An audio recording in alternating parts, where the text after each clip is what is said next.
रात्रीचे 11 वाजले होते. आकाश काळवंडलेले होते आणि मुसळधार पाऊस जणू आकाशातून कोसळणाऱ्या दुःखासारखा जमिनीवर आदळत होता. रेल्वे रुळांच्या मधोमध उभी असलेली अनन्या एखाद्या पाषाण मूर्तीसारखी स्थिर होती. दूरवरून ट्रेनचा हॉर्न ऐकू येत होता, जो मृत्यूच्या आगमनाची वर्दी देत होता.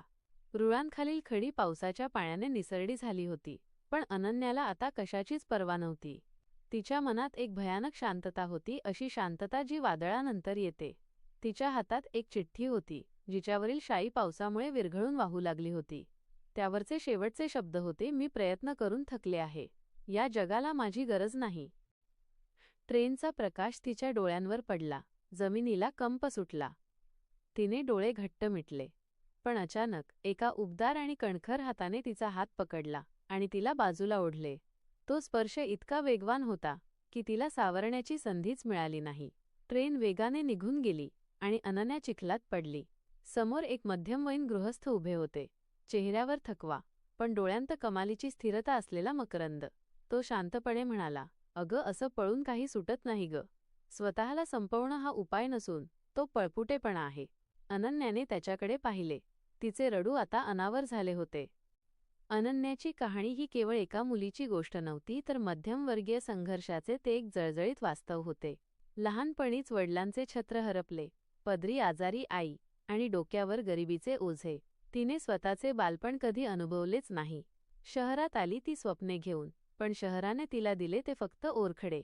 कॉर्पोरेट ऑफिसमध्ये काम करताना तिला सतत तू या जागेसाठी योग्य नाहीस असे भासवले गेले.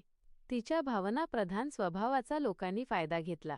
अगदी ज्याच्यावर तिने मनापासून प्रेम केले त्यानेही तू फारच इमोशनल ड्रामा करतेस म्हणून तिला मध्येच सोडून दिले. ती एकाकी पडली होती. तिला वाटले हे जग केवळ कठोर लोकांसाठी आहे.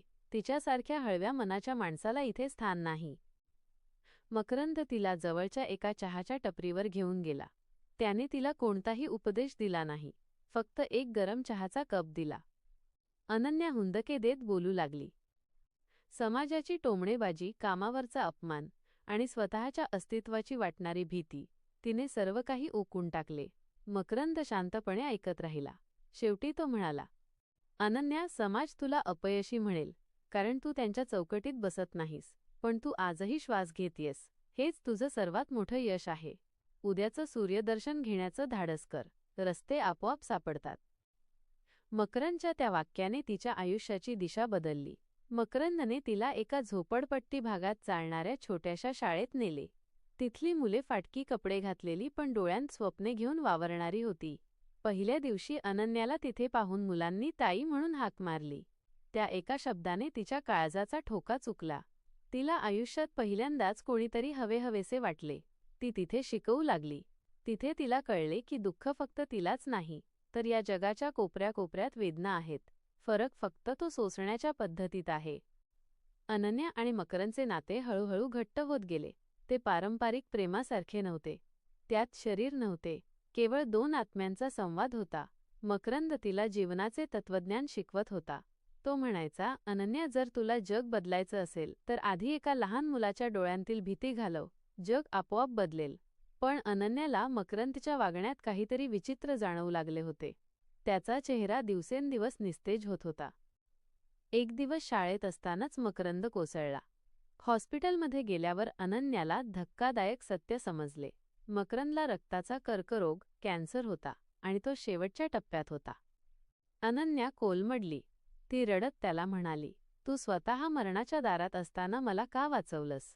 मला काही स्वप्न दाखवलीस? मकरंदने तिचा हात हातात घेतला आणि फिकट हसून म्हणाला, कारण मला माझं संपत चाललेलं आयुष्य दुसऱ्याच्या आयुष्यातून पुढे जाताना पाहायचं होतं. मी गेल्यावर माझी स्वप्न तुझा श्वास बनून राहतील. हीच माझी गुरुदक्षिणा असेल. अनन्याने त्या दिवसापासून मकरंदची सावली बनून सेवा केली. समाजातील लोकांनी नावे ठेवली, कोण लागतो तो तुझा? उगीच कशाला वेळ वाया घालवतेस? पण अनन्या आता या प्रश्नांच्या पलीकडे गेली होती. तिने मकरंदच्या शेवटच्या दिवसांत त्याला जगातील सर्व सुख देण्याचा प्रयत्न केला. मकरंदने मृत्यूपूर्वी तिच्या हाती एक जुनी वही सोपवली. त्यात अनाथ मुलांसाठी एक मोठे संकुल उभं करण्याचं त्याचं स्वप्न आणि आराखडा होता. ज्या दिवशी मकरंदने अखेरचा श्वास घेतला, त्या दिवशी अनन्या रडली नाही. तिच्या डोळ्यांत एक नवी आग होती. मकरंदच्या मृत्यूनंतर खऱ्या संघर्षाला सुरुवात झाली. एका एकट्या स्त्रीने शिक्षण केंद्र उभारण्याचे ठरवले तेव्हा समाजातील तथाकथित ठेकेदारांनी तिला विरोध केला. स्त्री काय करणार, पैसा कुठून येणार, असे प्रश्न विचारले गेले. पण अनन्याने हार मानली नाही. तिने घरोघरी जाऊन मदत मागितली, प्रसंगी स्वतःची दागिने विकले. तिच्या प्रामाणिकपणावर विश्वास ठेवून काही माणसे जोडली गेली. 10 वर्षांच्या अथक परिश्रमानंतर शहराच्या वेशीवर मकरंद प्रेरणा केंद्र उभे राहिले. तिथे जातीचा भेदभाव नव्हता, गरिबाच्या मुलालाही तिथे दर्जेदार शिक्षण मिळत होते. अनन्या आज तिथे उभी राहून मुलांच्या खेळाचा आवाज ऐकत होती. तिला प्रत्येक मुलामध्ये मकरंदचा तो शांत चेहरा दिसत होता. तिने समाजाला दाखवून दिले होते की एक तुटलेली स्त्री जर ठरवलं तर पूर्ण समाजाला सांधू शकते. कथेच्या शेवटी पुन्हा एकदा तशीच पावसाळी रात्र असते.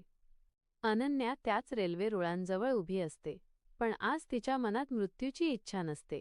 तिच्या हातात पांढरी फुले असतात. ती रुळांवर ती फुले वाहते आणि आकाशाकडे बघून म्हणते, आज मी एकटी नाहीये, माझ्यासोबत शेकडो मुलांचं भविष्य आहे. तू मला वाचवलंस आणि मी स्वतःला शोधलं. ट्रेन वेगाने निघून जाते. प्रकाश डोळ्यांवरून सरकतो, पण यावेळी अनन्याच्या चेहऱ्यावर एक समाधानाचे हसू असते. पाऊस पडतच असतो, पण तो आता तिला भिजवण्यासाठी नाही, तर तिचं यश साजरं करण्यासाठी येत असल्यासारखा वाटत असतो. अनन्या मागे वळते आणि आपल्या घराकडे निघते, तिथे जिथे तिची मुले तिची वाट पाहत होती. तुमचा एक लाईक आम्हाला अशाच नवनवीन कथा शोधण्यासाठी प्रोत्साहन देतो. जर व्हिडिओमधील कथा आवडली असल्यास लाईक करा, शेअर करा आणि सबस्क्राईब करा. धन्यवाद. पुन्हा भेटूया एका नवीन कथेसह. तोपर्यंत काळजी घ्या.